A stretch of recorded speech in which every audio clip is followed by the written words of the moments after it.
Varicose veins కి సరైన చికిత్స కోసం సంప్రదించండి ఎవిస్ హాస్పిటల్.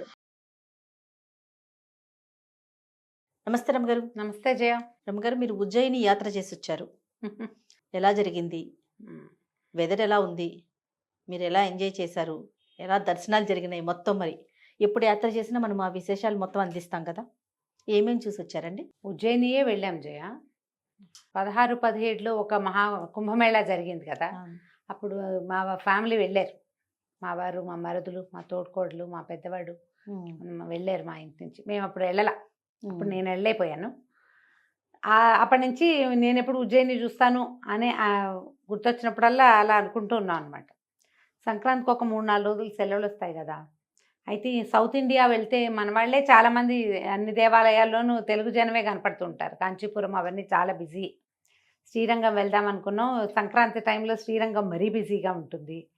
ఇవన్నీ ఆలోచించి సరే కొంచెం మధ్యప్రదేశ్, నార్త్ ఇండియా ఎటైనా వెళ్తే బాగుంటుంది కదా, ఇది కొంచెం ఫ్రీగా ఉంటుంది అనుకో.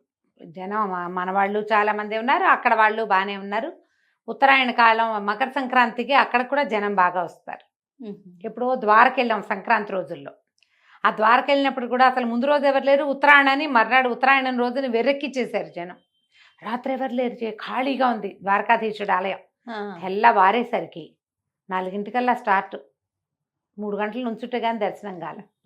ఇక్కడ కూడా అలాగే అయింది. సరే మొత్తానికి ఉజ్జయిని వెళ్దాం అనుకున్నాం. అప్పటి నుంచి 7-8 సంవత్సరాలుగా వెళ్ళాలన్న కోరిక. సరే దాంతో ఇండోర్కి ఫ్లైట్ తీసుకున్నాం. ఇండోర్లో మార్నింగ్ దిగేసి పొద్దున్న ఎర్లీ మార్నింగ్ ఫ్లైట్ 7:30-8 గంటలకల్లా ఉజ్జయిని చేరిపోయాం. మొదటి రోజున మహాకాళుడి దర్శనం అయింది. బాగా నడక చేయ. అవునండి. నడిచి నడిచి నడిచి నడిచి రోజుకి 10-12 కిలోమీటర్లు నడిచాం. దేవాలయాలకి ముందు భాగం వైపుకున్న హోటల్స్లో ఒక హోటల్ తీసుకున్నాం. మేము ఇద్దరమే వెళ్ళాం. ఓకే. పెద్ద హైరాన్ ఏం లేదు, క్యాజువల్ నడక. ఇక నడిచి మొదటి రోజున 250 రూపాయల టికెట్ ఒకటి ఉంది, అంతరాలయ దర్శనం అని. అంత అంత అంత అంతరాలయం ఏం లేదు. బాగా ఇదంతా నడవకుండా కొంచెం సింపుల్ నడకతోటి సగం కలిసి వస్తుంది, సగం నడక కలిసి వస్తుంది అంతే. ఓకే. లోపలికి వెళ్తే ఓ హాల్ లాగా, పైకి ఇప్పుడు మనం తిరుమలలో ఎక్కి దిగి అవటలా ఇంకా అట్లాగే. మొదటి రోజే మేము హారతి దర్శనం చేసాం. హారతే భలే రోమాంచంగా ఉంటుంది జయ. శివాలయాల్లో మనకి మామూలుగా ఓం నమ శివాయలు వినపడతాయి. శివాలయం అనగానే మనకు ఒక వేరే ఫీల్ ఉంటుంది. ఇక్కడ ఫీల్ వేరే. మహాకాళుడు లింగ స్వరూపంలోనే ఉంటాడు, కానీ అలంకారం వేరేగా చేస్తారు. ఇక్కడ అలంకరణ ఎక్కువ, స్వామికి విశేషమైన అలంకరణ. ఈ హారతనంగానే డమరుకాలు, ఆ డమరుకము, ఢక్కాలు మోగటము, తర్వాత ఏమో తప్పెట్లు, మధ్యలో ఓ అని ఇవి శంఖాలు. ఆ శబ్దాలే మనకి రోమాంచంగా ఉంటుంది. పైగా ఉన్న వాళ్ళందరూ మొత్తం అంతర భక్త్యావేశంలో ఊగిపోతూ ఉంటారు. చప్పట్లు, హరహర మహాదేవ్ అరుస్తారు, జై జై జై మహాకాళ్ ఒకటి, అదొక సౌండు, ఇదొక సౌండు. ఈ మధ్యలో పెద్ద పెద్ద స్క్రీన్లు, మనకి లోపల నుంచి పైనుంచి ఎక్కడో చూస్తున్నాం కిందకి, అదేమంత బాగా కనపడదు. ఆ కెమెరా పెట్టి ఒక పెద్ద స్క్రీన్ పెట్టారు, అన్ని పక్కల స్క్రీన్లు. మనం దాన్ని స్క్రీన్లో చూస్తాం ఎక్కువగా, నేరుగా చూస్తే మనకు అంత తెలీదు, కనపడదు. పై ఎత్తున ఎక్కడో ఉన్నాం, పైనుంచి మళ్ళీ కిందకి అదంతా తిరిగి కింద కూడా దర్శనం చేసుకున్నాం. భస్మహారతి చాలా విశేషం ఉజ్జయినిలో. తెల్లవారుజామున అభిషేకము, మొదటి అభిషేకము, భస్మహారతి రెండు చాలా విశేషంగా ఉంటాయి. ఈ భస్మహారతికి ముందు రోజు మాకు ఏదో ప్రయత్నం చేశారు, అవల. నెక్స్ట్ డేకి కుదిరింది. అంబి ఫ్రెండ్స్ ఎవరో వాళ్ళ ద్వారా కుదిరింది. అక్కడ కూడా మనం నిలబడి దర్శనం చేసేసుకోవచ్చు. భస్మహారతికి టికెట్ బుకింగ్ ఉంటుంది. లోపలే ఆలయ ప్రాంగణంలోనే ఆఫీస్ ఉంది. మన ఆధార్ కార్డు అవి ఇవ్వాలి. ఓకే. అంతరాలయ ప్రవేశం అంటారు, కానీ అంత అంతరంగా ఏం లేదు. మనం కొంచెం యువతల నుంచే ఉంటాం. అప్పుడు కూడా మనం ఎక్కువగా ఏమంటారు స్క్రీన్లు వాటిలలో చూడడమే. లోపల ఆ దేవాలయంలో ఏం జరిగిపోతుందో మనం ఏం చూడలేకపోతాం. ఎదురుగుండా ఉన్న వాళ్ళకి కొంత కనపడుతుంది, మనుషులే అడ్డం వస్తూ ఉంటారు. అయితే భస్మహారతి చాలా విశేషంగా ఉంది. ఎంత బాగుందంటే నేను టీవీలో కూడా చూస్తుంటాను. నేను మొన్నే నీకు చెప్పాను కదా, టీవీలలో చూస్తే ఎంత క్లియర్గా ఉంటుందో, మనం అక్కడికి వెళ్తే క్షేత్రంలో ఉన్నామన్న ఫీల్ కోసం వెళ్ళవలసిందే. క్షేత్ర దర్శనం ఫీల్ వేరే కదా. స్వామికి పంచామృతాలు అభిషేకం చేశాక శుభ్రంగా తుడిచేస్తారు జయ. నీట్గా తుడిచేసి చక్కగా ముఖాన్ని అలంకరిస్తారు. ఒక నల్లటి పదార్థం ఏదో, అది చిన్న జిగురున్నది, అది ఇట్లా ఈ లింగానికి ముందు భాగంలో పెట్టి నేత్రాలు, ముక్కు, పెదిమలు, మీసాలు అన్నీ అమర్చి తేపకొక రూపం చేస్తారు. ముందు రోజు మేము రుద్రస్వరూపం చూసాం మామూలు హారతిలో. ఈ భస్మహారతిలో పూర్తి శివస్వరూపం అన్నమాట. పెదిమలు అన్నీ చక్కగా అలంకరించారు. ఈ చంద్రవంక పైనుంచి ఒక కిరీటము అన్నీ పెట్టి ఒక ముఖం అంతే శివలింగం మీద. ఇదంతా ఏర్పరిచిన తర్వాత ఒక చిన్న మూట తీసుకొచ్చి పానువట్టంలో పెట్టారు. పానువట్టం ఇట్లా గుండ్రంగా వెండితోటి టైట్గా అమర్చి ఉంది. పక్కన పెట్టారు. పక్కన పెట్టి ఈ మొత్తం అంతా అయ్యాక బాగా ఒత్తేసారు అంతరాలయం అంతా, ఎక్కడ తడి అనేది లేకుండా. చూస్తూనే ఉన్నాను డైరెక్ట్గా. ఆడవాళ్ళందరూ కళ్ళు మూసుకోండి, భస్మహారతి చూడకూడదు అని చెప్పారు. మొత్తం హిందీ వాళ్ళందరూ ముఖాల మీదకి ముసుగు లాగేసుకున్నారు జయ. నేను అందరినీ చూస్తూనే ఉన్నా, కళ్ళు మూసుకున్నాను నేను కూడా. మేము షాల్ వేసుకెళ్ళాను. షాల్ ఇట్లా భస్మహారతి స్త్రీలు చూడకూడదని నియమమట. ఈ హారతి ఇస్తున్నంతసేపు ఈ తప్పెట్లు, ఈ శంఖాలు, ఈ డమరుకాలు, రక్తం పరుగులు తీయటం అంటే ఏమిటో తెలుస్తుంది మనకి. ఎంత బాగుందో, ఎంత అత్యద్భుతమైన అనుభవమో జయ. అది మాత్రం సముఖంలో చెయ్యాలి. నేను టీవీలో చూస్తూ ఉంటాను నేను, అంతే. ఆ ఫీల్ మాత్రం సముఖంలోనే వచ్చింది. అంతే కదా, ఎంత బాగుందో, భలే ఉంది. భస్మహారతి అంత అత్యద్భుతమైన దర్శనం ఇంకొకటి లేదు. ఆ మొత్తం భస్మాన్ని ఆ మూటలో ఉన్నది దాన్ని చల్లేరు మొత్తం. ఏం చేశారో చూడ, కళ్ళు మూసుకుని ఉన్నాం కదా. ఇది అయ్యాక అప్పుడు బాగా హారతులు ఇచ్చారు. తర్వాత ఇంత అలంకారం చేశారు. మొత్తం అలంకారం తీసేసి నిరలంకారంగా చూపించారు స్వామిని. అంత అలంకరించారు కదా. ముఖం ఎంతసేపు పట్టిందో ఆ ముఖ అలంకరణకి, స్వరూపానికి చాలా సమయం పట్టింది. మొత్తం స్వరూపం అంతా తీసేసి మళ్ళీ చక్కగా నీళ్లు పడేలాగా ధారాపాత్రకి ఒక పైపు కనెక్ట్ చేసి పెట్టారు.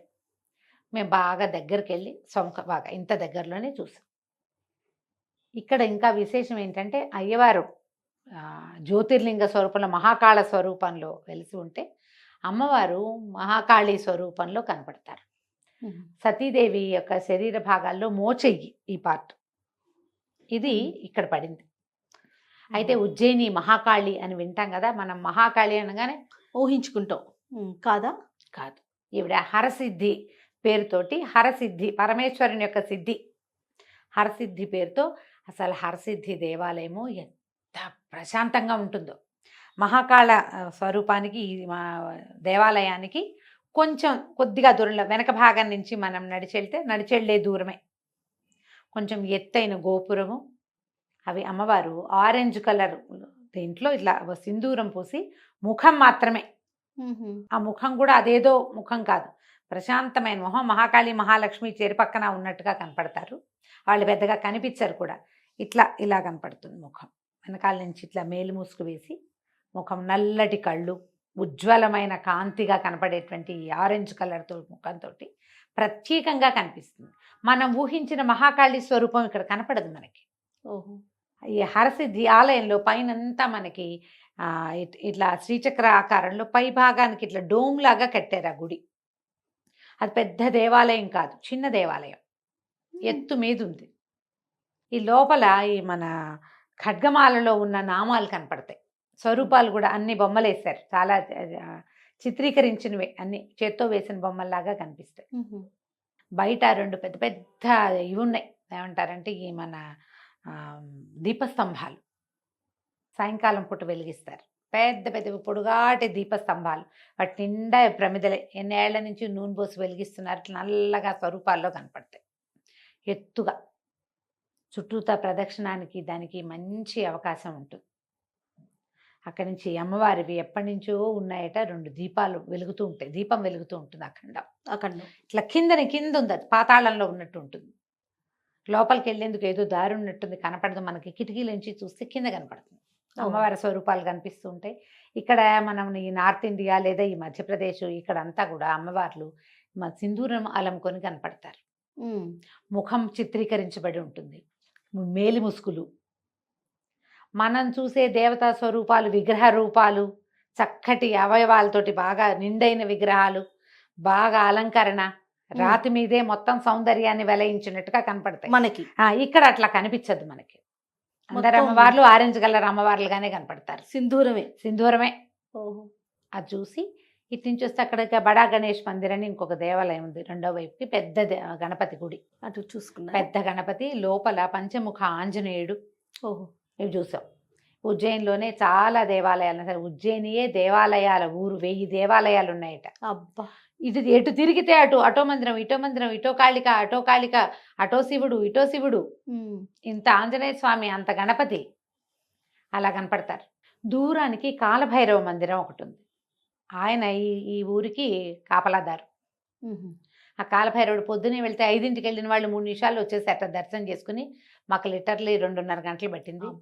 ఒంటి నుంచి ఇలా నడిచి జనాల్లో తోసుకుంటూ వెళ్ళాం. కాలభైరవుడికి చక్కగా మద్యం పెడతారు అక్కడ, పళ్ళెల్లో పోసి మద్యాన్ని ఇట్లా నోటికి అందిస్తారు. ఈ కాలభైరవుడు కూడా ఆరెంజ్ కలర్ కాలభైరవుడే, క్షేత్రమే విశేషం. అదేలేండి. అక్కడికి వెళ్ళి ఆ కాలభైరవుడిని చూసాం. ఇంకా ఇక్కడ ఉజ్జయినిలో చూసిన విశేషాలు ఏంటంటే భర్తృహరి గుహలు. ఈ భర్తృహరి ఎవరు? రాజా విక్రమార్కుడి గారి అన్నయ్య.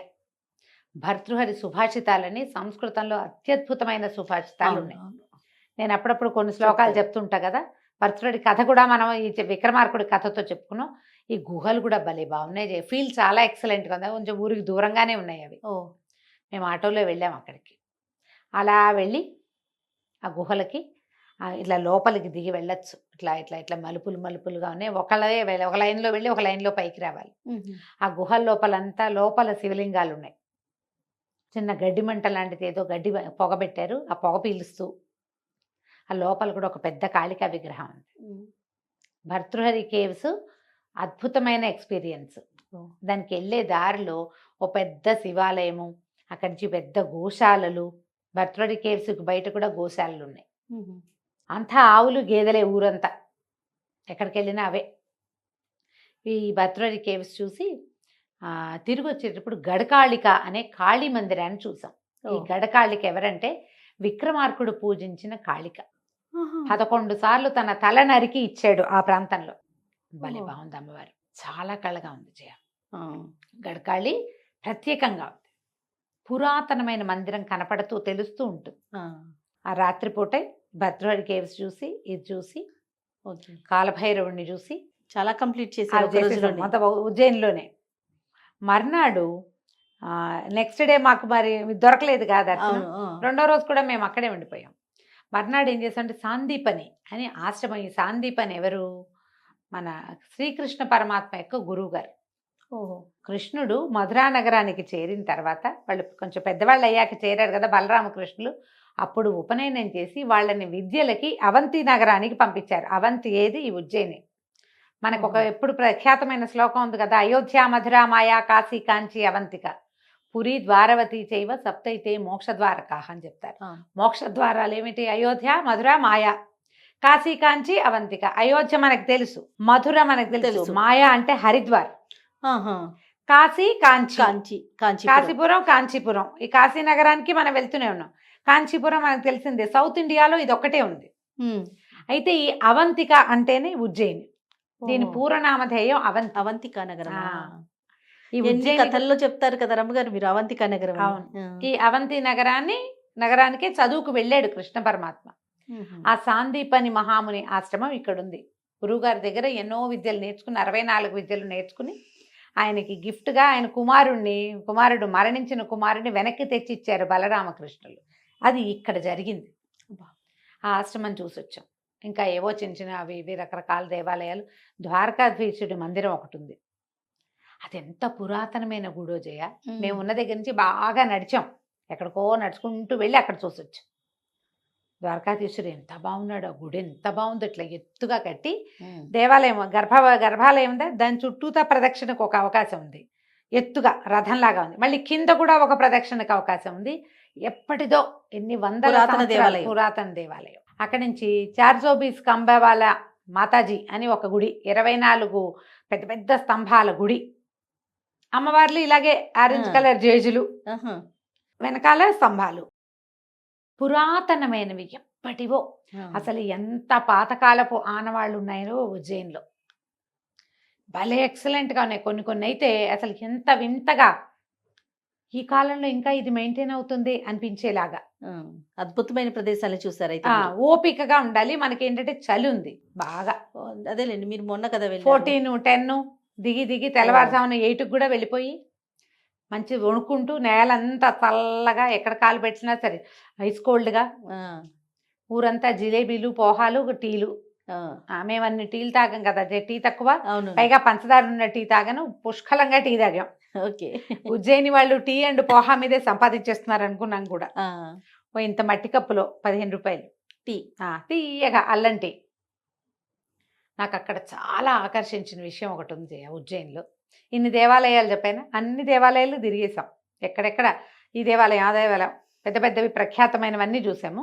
దేవాలయానికి 4 పక్కల పెద్ద పెద్ద స్క్రీన్లు పెట్టారు జయ. ఉమ్, మహాకాళ ఆలయానికి బయట వైపుకి 4 స్క్రీన్లు 6 స్క్రీన్లో పెట్టారు. రోజుకు 6 సార్లు ఏమో హారతి ఇస్తారు. ఉమ్, ఇట్లా హారతి మొదలవంగానే తప్పెట్లు, తాళాలు, ఈ ఢమరకాలు మోగుతుంటాయా, ఎక్కడ జనం అక్కడ నుంచుండి చప్పట్లు కొడుతూ హారతిని చూస్తారు జయ. అబ్బా. 2 చేతులు పైకెత్తి హరహర మహాదేవ్ అంటారు. ఉమ్, మామూలుగా మనకి చేతులు పైకెత్తడం లేదు. హారతి అవునవును. వినేసరికల్లా అసలు చేతులు ఎత్తరు, మన సిస్టమ్ కాదు అది. కాదు. కానీ వాళ్ళల్లో ఉన్న అపూర్వమైన భక్తి విశేషం కనపడుతుంది. ఆటో వాళ్ళు మొత్తం సమస్తం ఏ పని చేసే వీళ్ళు వాళ్ళని కాదు. మనలాగా యాత్రికులుగా ఉన్న వాళ్ళు ఊరికే స్క్రీన్ల వైపు చూస్తాం, మనకు అలాంటివి తెలియవు. అవును. హారతి చూస్తుంటాం మనం. వాళ్ళు మాత్రం భలే అసలు ఎంత ఇదిగా మనసు మొత్తం పెడతారు భగవంతుడి మీద. బాగా లగ్నం చేస్తారు. అబ్బో అసలు ఆ చప్పట్లు కొట్టడం ఏంటి, ఆనందంతో ఊగిపోవటం ఏంటి. ఏ టైంలో బయటికి వెళ్ళినా మన హారతి వేళ మనకు ఆ స్క్రీన్ కనపడుతుంది. ఓ, అన్ని బాగుంది. పక్కల రోడ్ల పక్క నుంచి చూసాం. ఎంత ఆకర్షించిందో హారతి చెప్పలేను నేను. మామూలుగా నాకు ఈ పాటలు పాడే హారతులు అవి మనకు తెలియవు, మనకు అవును. మంత్రంతో కదా. ఆడ మంత్రం కూడా వినపడుతుంది. ఉమ్. మంత్రాన్ని మించి ఈ ఢమరుకాలు అవి వినిపిస్తాయి. అదేలేండి. ఇప్పుడు వింటేనే స్వామి దిగొచ్చేస్తాడు అనిపించేలాగా ఉంది. ఆ, ఆ పరమేశ్వరుడు నాట్యం చేస్తున్నాడు, వచ్చేసాడు ఇక్కడ కనిపించేలాగా. భలే బాగుంది, బాగా అట్రాక్ట్ చేసింది అది. మళ్ళీ ఉజ్జయిని వెళ్తే హారతి చూడ్డానికే వెళ్ళాలి. బోల్డ్ అన్ని దేవాలయాలు ఊరికి అన్ని పక్కల ఏ పక్కన చూసినా. ఉజ్జయిని మహాకాళ దేవాలయం లోపల కూడా, ఆ, మహాకాళ ప్రెమిసెస్ లో కూడా మళ్ళీ ఎన్నో ఉపాలయాలా? శివలింగాలు, ఎన్నో ఉపాలయాలు, కేదారేశ్వరుడని, ఆయేశ్వరుడని, ఎన్ని రకాల శివలింగాలు ఉన్నాయో. ఓ, ఒక చిన్న శివలింగం, ఒక పాము పడగ, అక్కడ అర్చన, అక్కడ హారతి, అక్కడ అభిషేకం. ఎక్కడికక్కడ పూజారులు ఉన్నారా రమ్మగారు? ఎక్కడికక్కడ ఉన్నారు ఎన్నో ఉమ్, ఎన్నో ఉన్నాయి. ఇదొకటి అద్భుతంగా ఉంది. తర్వాత కొంచెం ముందుకెళ్తే మన ఘాటు, రామ్ ఘాట్ అని ఒక ఘాట్, క్షిప్రా నది కదా ఇక్కడ ఉన్నది. ఉమ్, క్షిప్ర లేదా క్షిప్ర అంటారు. ఈ ఘాట్కి ఈ దేవాలయం, హరసిద్ధిమాత ఆలయం ఉందిగా, ఆ ఆలయం ముందు నుంచి బాగా ముందుకి నడిచి వెళ్తే మెట్లు, కిందకి దిగటానికి మెట్లు ఉంటాయి. ఆ పైకి ఎక్కడానికి 6 రకాల మెట్లు ఉన్నాయి. ఎన్ని పక్కల నుంచి అయినా వచ్చేసేయచ్చు. వెళ్తే ఘాట్ మొత్తం క్షిప్రా నది ఘాట్లో వరుసగా శివాలయాలు, చిత్రగుప్త యమలింగాలు ఉన్నాయి. ఉహుం, యముడు చిత్రగుప్తుడిది ఒక దేవాలయం, కేదారేశ్వరుడిది ఒక ఆలయం, ఇంకో ఈశ్వరుడిది ఇంకో ఆలయము. ఇట్లా వరుసగా శివాలయాలు. ఓకే. ప్రతి శివాలయంలోనూ అభిషేకం చేసుకోవచ్చు. మనం ఎక్కడ కావాలంటే అక్కడ మన గోత్రనామాలు చెప్పడం, ఒక చిన్న చీటి రాగి చెంపుతో నీళ్ళు ఇస్తారు, చెంపు పోసేసుకోవడం. ఓ, మేము ఆ యమ చిత్రగుప్త శివలింగాలను కూడా దర్శనం చేసుకున్నాం. ఆ పైనుంచి ఆ పైవైపు కూడా ఎన్ని రకాల ఆలయాలు ఉన్నాయో జయ. ఉమ్, ఎంత సందడో. అంత ఆలయాలమయం. అంతేనండి? ఆలయాలమయం, అన్ని ఆలయాలు, అంతా శివుడే, శివమయం ఆ, సర్వం. శివమయం. అంతా శివమయం, అన్ని పక్కల పరమేశ్వరుడే. అక్కడి నుంచి పైకి ఎక్కొస్తుంటే మాకు ఒక ఇది కనపడింది, రామానుజకూటం, బాలాజీ. ఉమ్, అన్ని ఆ గోపురాలలో అవన్నీ ఆ వైపు మధ్యప్రదేశ్ కట్టడాలు వేరేగా ఉంటాయి కదా, అన్ని అవునవును. ఇలాంటి గోపురాలు. అక్కడ ఒక్క సౌత్ ఇండియన్ దేవాలయం కనపడితే ఎంత సంతోషం వచ్చిందో. పరిగెత్తుకుంటూ వెళ్ళిపోయాం లోపలికి. వెళ్తే దానికి బయట ఒక గోశాల, ఆ లోపల స్వామి ఉన్నాడు కానీ మూసేశారు. ఓహో, మేము లోపలికి వెళ్ళి నుంచున్నాం ఏం చేయాలి అని. చాలాసేపు నుంచున్నాక సరే అటు ఇటు చూసి ఏవో మంత్రాలు, భోజనాలు చేసేస్తున్నారు. అక్కడి నుంచి ఓ స్వామి, ఏమిటి ఈ టైంలో వచ్చారు అన్నాడు. నేను గోపురం చూసి దర్శనం కోసం వచ్చాము అంటే, బాలాజీయే ఉహుం, లేడు కానీ మూసేసింది, 12 గంటలకు అయిపోతుంది అన్నాడు. సరే లేని బోల్డ్ నడిచంగా అప్పటికి కాళ్ళు పడిపోతున్నాయి. అక్కడ ఒక 10 నిమిషాలు కూర్చున్నాం, చల్లగా ఉంది, ఆవుల వాసన వస్తుంది, నాకేది ఇష్టం కదా, అదే. ఆవుల వాసన పీలుస్తూ కూర్చున్నాం అక్కడే. మేము లేచి వచ్చేస్తుంటే ఆయన ఉండండి అని లోపల నుంచి చక్కగా నేతి జిలేబీలు పట్టుకొచ్చి ఇచ్చాడు. ఓ. సరే మనవాడు మనకి జిలేబీ ఇచ్చాడు అని సంతోషించి ఆ జిలేబీలు నోట్లో వేసుకుని బయటకు వచ్చేసాము. ఆ రాత్రికి మేము ఈ భస్మహారతికి వెళ్ళాం. రాత్రి 1 గంటకి వెళ్ళాం జయ భస్మహారతికి. ఓహో. 3 to 4 మధ్యలో రిపోర్ట్ చేయండి అన్నారు. ప్రతి వాళ్ళు 1 గంటకు వచ్చేయండి, 1 గంటకు వచ్చేయండి, మీరు ముందుంటారని చెప్పారు. మాలాగా 1 గంటకు వచ్చిన తెలుగు గల వాళ్ళు బోల్డ్ మంది ఉన్నారు అక్కడ. అదే కదా. తెలుగు వాళ్ళు కూడా చాలా మంది కనపడ్డారు. ఇది ఒక లైన్లో మొదలుపెట్టి ఇదంతా తిరిగి తిరిగి తిరిగి తిరిగి తిరిగి మొత్తానికి ఆ పెద్ద హాల్లో మహాకాళుడికి ఎదురుగుండా ఉన్న హాల్లోకి తీసుకెళ్లారు అనమాట. అద్భుతమైన దర్శనమైంది. చూడవలసిన క్షేత్రాల్లో మనకి ఖచ్చితంగా. జ్యోతిర్లింగాల్లో ఉజ్జయిన్య మహాకాళుడు, అంతే. ఉజ్జయినిలో ఉన్న మహాకాళుడు, తర్వాత ఉజ్జయినిలో ఉన్న మహాకాళిక, ఈ హరసిద్ధి మాత స్వరూపంలో ఉన్నటువంటి అమ్మవారు. అక్కడ మాత్రం జయ ఎంత పాజిటివ్ వైబ్ ఉంటే ఒక్కసారి ఇట్లా కూల్గా అయిపోయిన ఫీలింగ్ వచ్చింది. నేను చాలా పెద్ద స్వరూపాన్ని ఊహించాం కదా, ఈయన ముందే వెళ్ళారు కాబట్టి అంత పెద్దది లేదు, హరసిద్ధి ఇట్లా చిన్న దేవాలయమే, చిన్నగానే ఉంటుంది అమ్మవారు, హైరానగా ఉండదు అని చెప్తూనే ఉన్నారు. మామూలుగా మనం కాళీ అని కానీ మనకి దక్షిణేశ్వర కాళీ గుర్తొస్తుంది. నాలిక బయటికి చాపి ఇట్లా ప్రచండంగా నుంచున్నది. పరమ కూల్గా ప్రశాంతంగా ఎంత హాయిగా ఉందంటే హరసిద్ధి ఆలయంలో ప్రాణం లేచి వస్తుంది అనమాట. ఇక్కడ ఇంత హైరాన్ పడి వెళ్ళాము, అక్కడ చల్లగా హాయిగా ఉంది. ఈ దేవాలయాల్ని ఉజ్జయినిలో చూసాం. మర్నాడు పొద్దున్నే మేము ఓంకారేశ్వర్ వెళ్ళాం. ఓహో. ఓంకారేశ్వర్ వెళ్ళి అక్కడ అవన్నీ చూసుకున్నాక అప్పుడు మళ్ళీ ఇండోర్ చేరామన్నమాట. కానీ చాలా అద్భుతంగా అనిపిస్తుంది రమ్మగారు. చేయవలసిన దర్శనాల్లో ఖచ్చితంగా మనం చూడవలసిన ప్రదేశాలు అదే ఉజ్జయిని. ఇంత చలి కాకుండా మనం నవంబర్లో అలా వెళ్తే చలి తక్కువగా ఉండి, నవంబర్ డిసెంబర్లలో బాగా మంచి మార్చి ఏప్రిల్ వస్తే ఎండెక్కిపోతుంది. ఇక్కడ ఎక్స్ట్రీమ్ వెదర్స్ ఉంటాయి. మధ్యప్రదేశ్ కదా, మనకి చలి ఎక్కువగానే ఉంటుంది, ఎండ ఎక్కువగానే ఉంటుంది. నవంబర్ డిసెంబర్ ఫస్ట్ వీకుల్లో వెళ్తే జనము తక్కువ ఉంటారట. అప్పుడు చాలా బాగుంటుంది. శ్రావణంలో వెళ్ళకూడదు ప్రతి వాళ్ళు చెప్పారు అక్కడ. ఓహో. శ్రావణంలో చాలా రష్ ఉంటుంది, దీపావళి తర్వాత చాలా రష్ ఉంటుంది, మొత్తం గుజరాత్ అంతా ఇక్కడే ఉంటుందని చెప్తారు. ఓహో. చాలా బాగుంది, ఇంట్రెస్టింగ్గా. ఫిబ్రవరి ఎండింగ్, మార్చ్ ఫస్ట్ వీక్లో కూడా బాగుంటుంది. వెదర్ కూడా బాగుంటుంది. రైట్ రమ్మగారు, నమస్తే. నమస్తే జయ.